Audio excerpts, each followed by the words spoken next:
This is April 11th, 2026.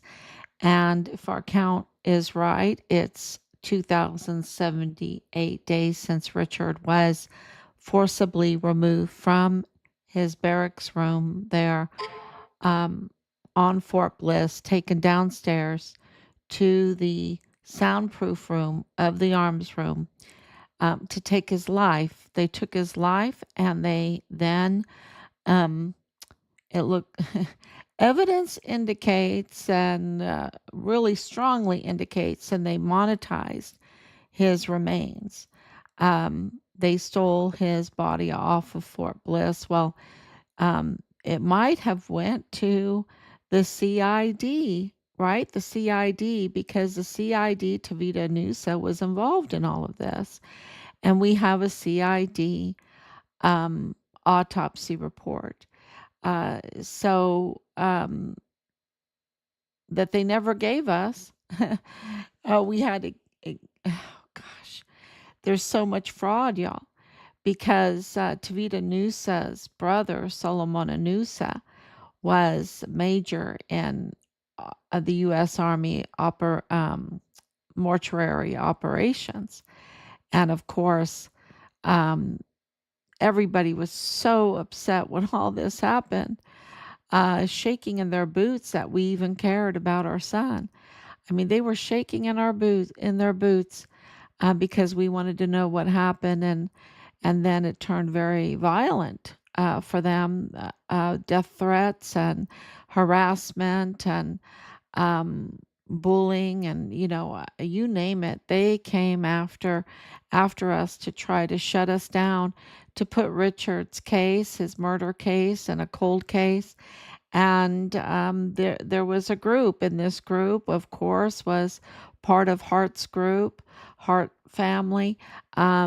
James Hart, being in the VA IDS Pueblo, with direct access to the database, to veterans benefits. We know that veterans benefits at that time and even now were being investigated, looked into, because of the wide fraud, millions and millions and millions of dollars. It probably went into the billions.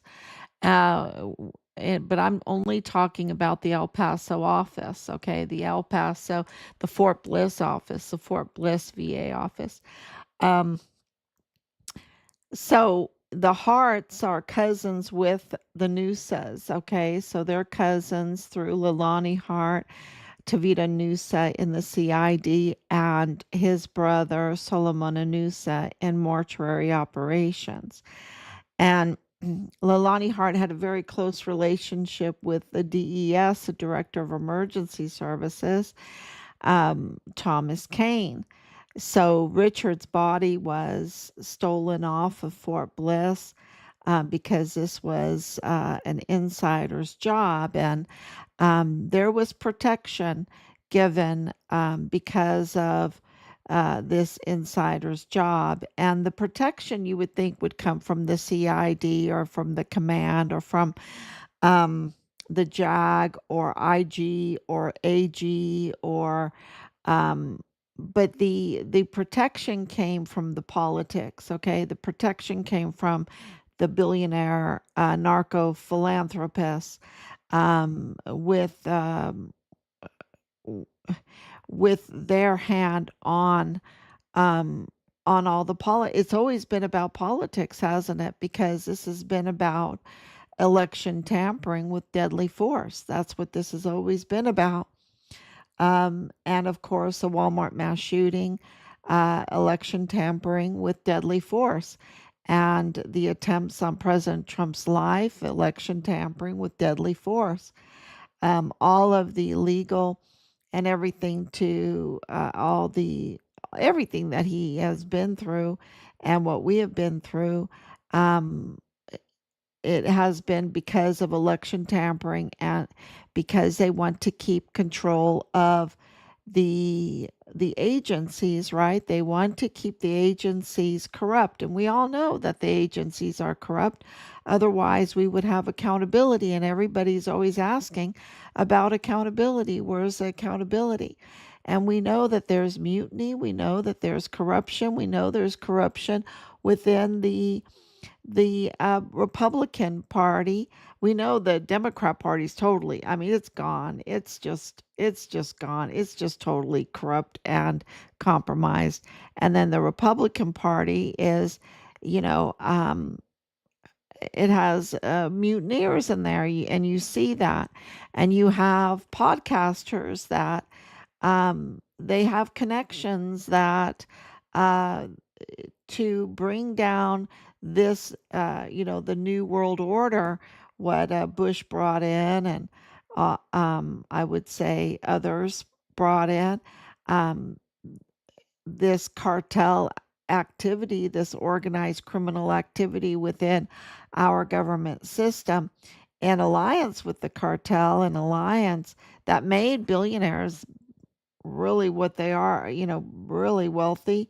And, but it was all with politics, with government contracts and policies and everything that would enhance their monopolies on our system, and make them very, very wealthy and powerful. And so anyone that interrupted the politics, like President Trump, who came down the escalator and said, I'm going to build a wall and make Mexico pay for it, that was an absolute assault on the organized crime that was in alliance with the cartels that were trafficking across that border, making billions and billions of dollars um, with everything that they were trafficking. I mean, they were trafficking, of course, the drugs, and of course, the fuel, and of course, the sex trafficking, and the children, and you name it, weapons, and it was a load of money, loads and loads of money. And so it's always been about politics. And so I wanted to talk about Julio Cordero, because Julio Cordero's case, those that covered that up, we have open records. Clearly, he was targeted. The just hours before, he told the police that he was being uh, surveillanced, surveilled. He was being surveilled. He was being wired, um, just hours before, and we know that he had went to the AG of the federal prosecutor's office, the AUSA, Miss Knopf, because he had to at large um, philanthropists, narco philanthropists, that from his initial Poison Ponds case, where he had over 40 corrupt officials arrested, but there was two at large that was still on his list, of these philanthropists, these narco philanthropists, and I would say there's more than two, but he said two on his list. Um, and he made a call to Miss Knopf, and soon after that, seems like he was being surveilled, and then he ended up not alive, being shot to death there at Franklin High School. And there's a story. I don't know if you believe the story. I don't believe the story, and I have the open records, and clearly the story is so off. It doesn't fit. It doesn't fit. The glove doesn't fit. The stories don't fit. Nothing fits. The people are very shady. All of them are very shady. And one of those that are very shady is Gonzalez, um, Michael P. Gonzalez, who was running to be sheriff. Oh my gosh. I mean, God help us, because he's really up to no good. and don't let the smile fool you. And that was the title of a post I just put up. Do not let the smile fool you, and do not let him fool you with his impersonation of like a godly man or something. He tried to do that with us, and he is he's with Amber Chase, y'all. And if you've been keeping up with this, also let me tell you that Michael P. Gonzalez, I don't know if he is right now, but the last time I looked, he was the president of the Fraternal Order of Police. So that gives him access, right? That gives him influence. And to be with Amber Chase, I mean, the lowest of the low, the most vile and vulgar, the bottom of the barrel. I mean, scum, absolute dirty scum. I mean, can scum be dirty? Can scum be dirty? Because, I don't know how to describe this vile and vulgar scum. And for him to, and she was, of course, she's connected to the Hart family, right? She's connected to the Hart family, which explains things, right?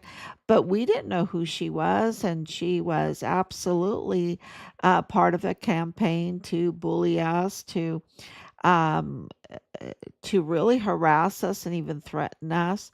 I just can't even tell you to what degree it was so bad for months, y'all, day in and day out, to keep us, to shut us up, to really stop us from investigating and wanting to know where our son's remains are, right?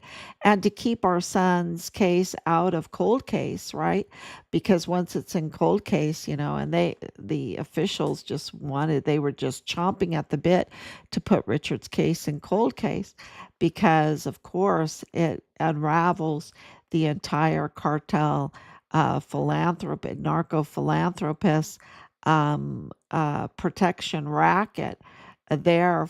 And what do I mean by protection racket? Well, if you're in the politics, and Alejandra de la Vega, the Hunts, and especially Alejandra de la Vega Foster, she's in the politics, y'all, with her sister Miriam Guadalupe. They're in the politics, not just on the Texas side, not just on the US side, but in Mexico also. Absolutely in the politics, absolutely sitting on commissions, security commissions, absolutely involved with the likes of Marine General John Kelly. And of course, very, very close for years to Governor Abbott, which makes Governor Abbott very dirty, okay? Makes Governor Abbott very dirty.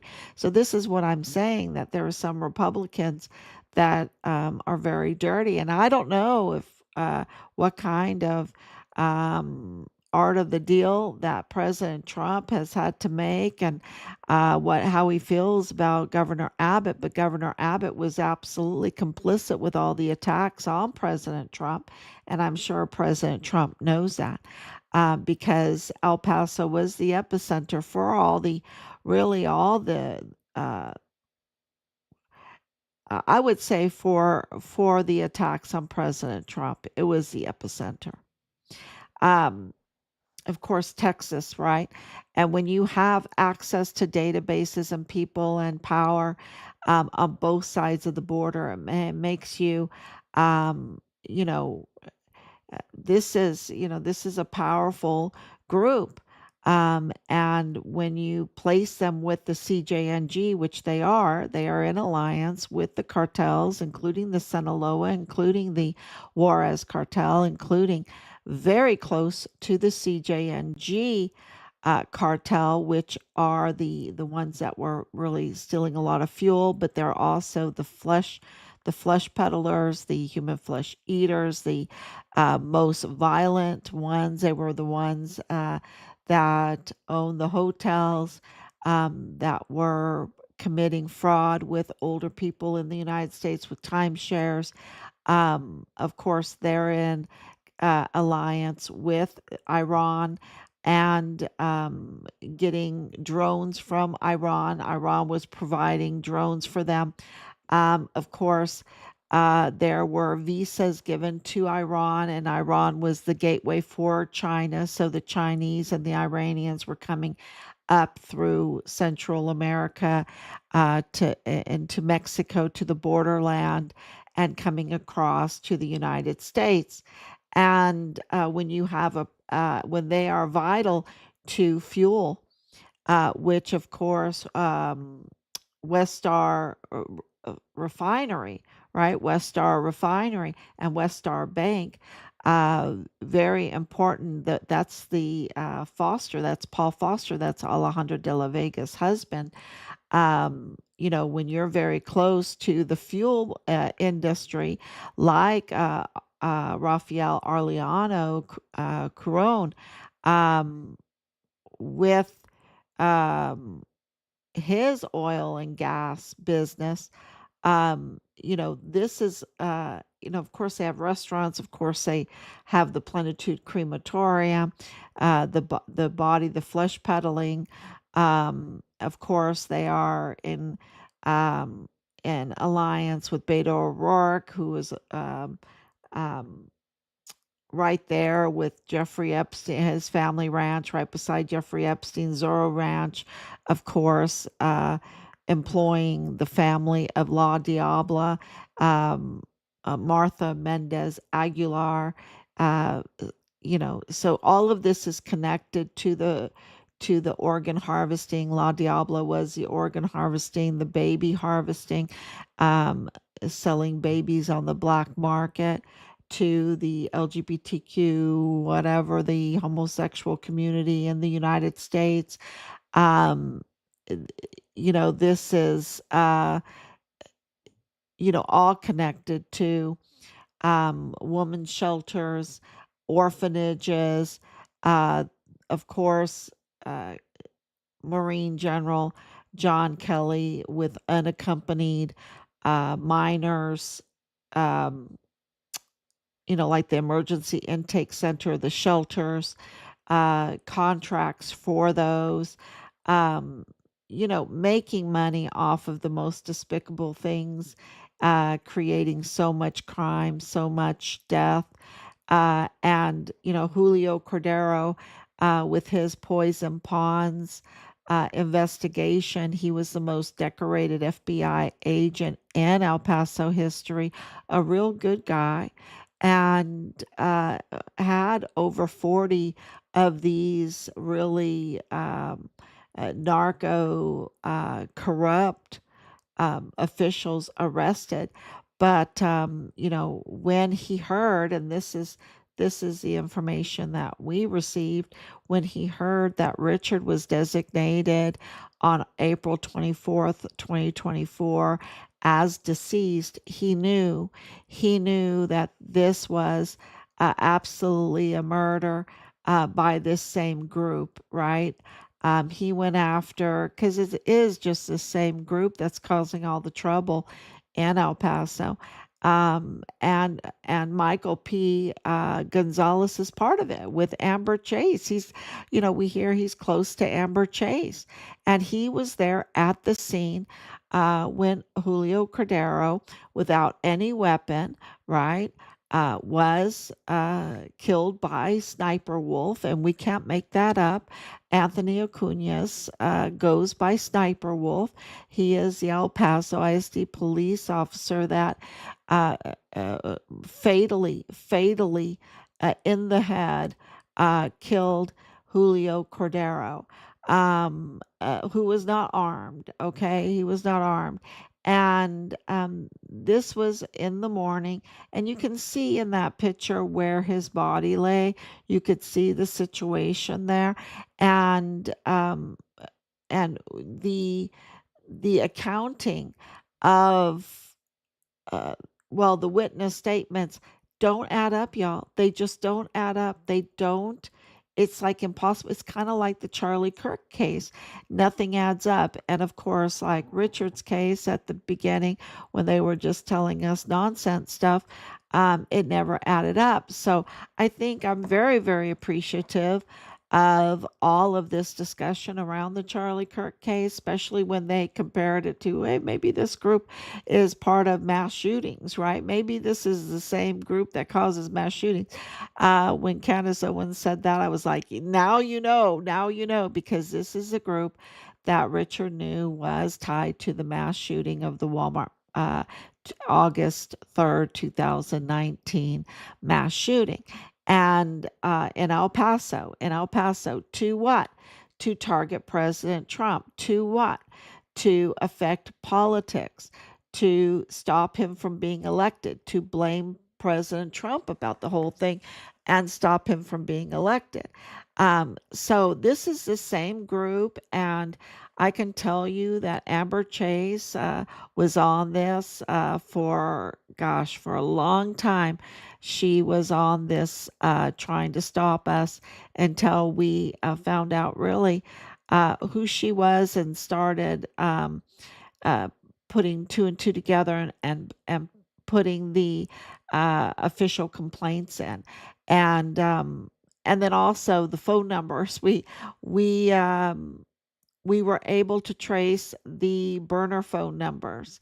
And so burner phones can be traced. I just want to let everyone know that burner phones can be traced.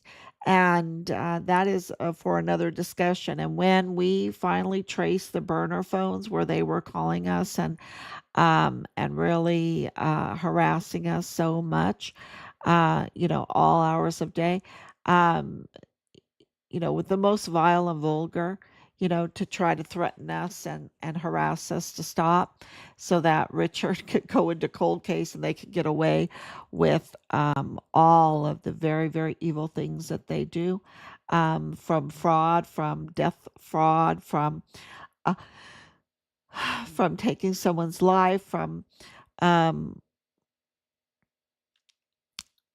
ass shootings to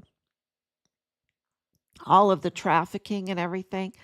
I mean, this group is just really, really, they're very nasty. They are very, very nasty. So I think it's very important for everyone to share this information for everybody's safety, especially for an El Paso. These people absolutely need to be, well, we've investigated, we've turned in the criminal complaints. They need to further investigate them and they need to arrest them. Lalani Hart, she's a confirmed convicted criminal. She needs to be arrested. Dallas Hart, he is a prime suspect in our son's murder case. He needs to be arrested. James Hart, he needs to be arrested. And, of course, Michael P. Gonzalez. And, they all need to be investigated. And I think the highest the highest penalty given to them because what they've done is an act of war against the United States.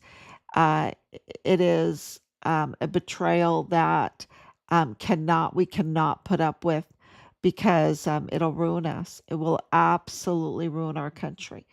And it has allowed so many people to get hurt, so much trafficking, and to allow that border to be open for fentanyl and cocaine and all the children, 500,000 children being trafficked, and then all of the weapons trafficking, the ammunition trafficking, and everything. So nothing adds up in the Julio Cordero narrative, except for the real evidence, which means he knew this is a decorated FBI agent.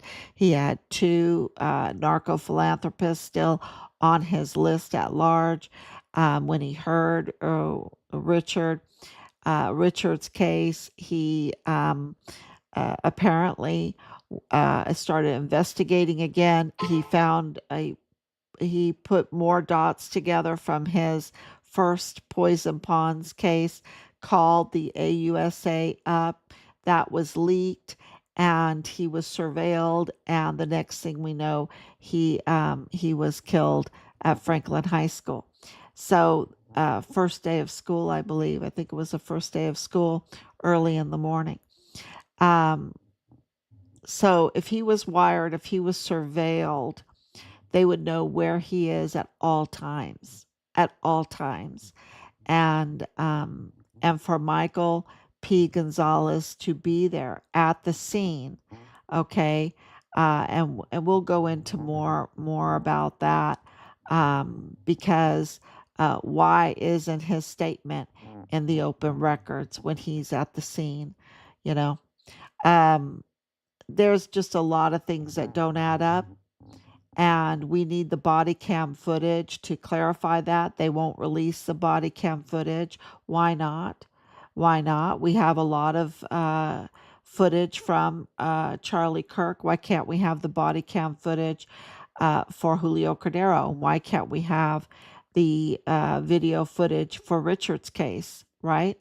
Why can't we have that? And why can't we have the video footage, the complete video footage from the Walmart mass shooting? We would like that also. So, yeah, the video footage would really tell the story. So, for President Trump to absolutely, there's all this video footage for Charlie Kirk, and then also forensics, that preliminary forensics that was released, that was brilliant. And we still don't have the forensics for the Walmart mass shooting. And, why not? Why not? It's a closed case. Where's the forensics report? Because the DPS director, Jose Sanchez, said 3 years after they didn't even have one. They didn't even have a forensics, a ballistics, sorry, a ballistics, I meant ballistics, um, report. And I think that is, yeah, so the ballistics report for Charlie Kirk, I want to clear that up. Um, make sure I'm saying the right thing. The ballistics, the bullets, because we know that there were multiple different types of bullets at the Walmart mass shooting. It was not a lone shooter; it was multiple shooters. So, but it was all politics. It's always all politics.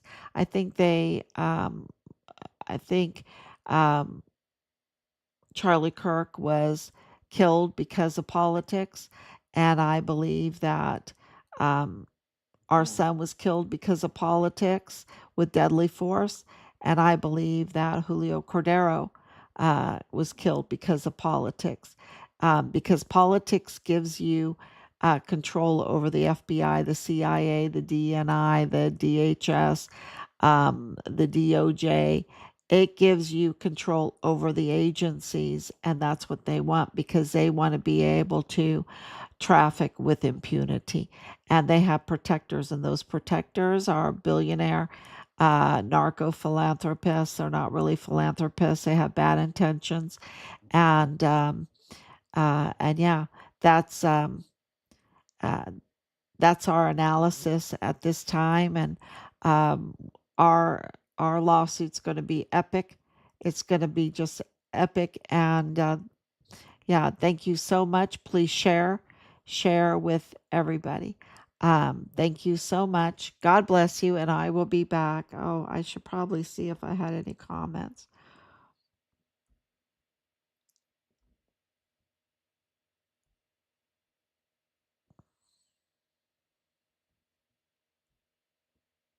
There it is. Oh, Laura, thank you so much for coming on. Thank you so much.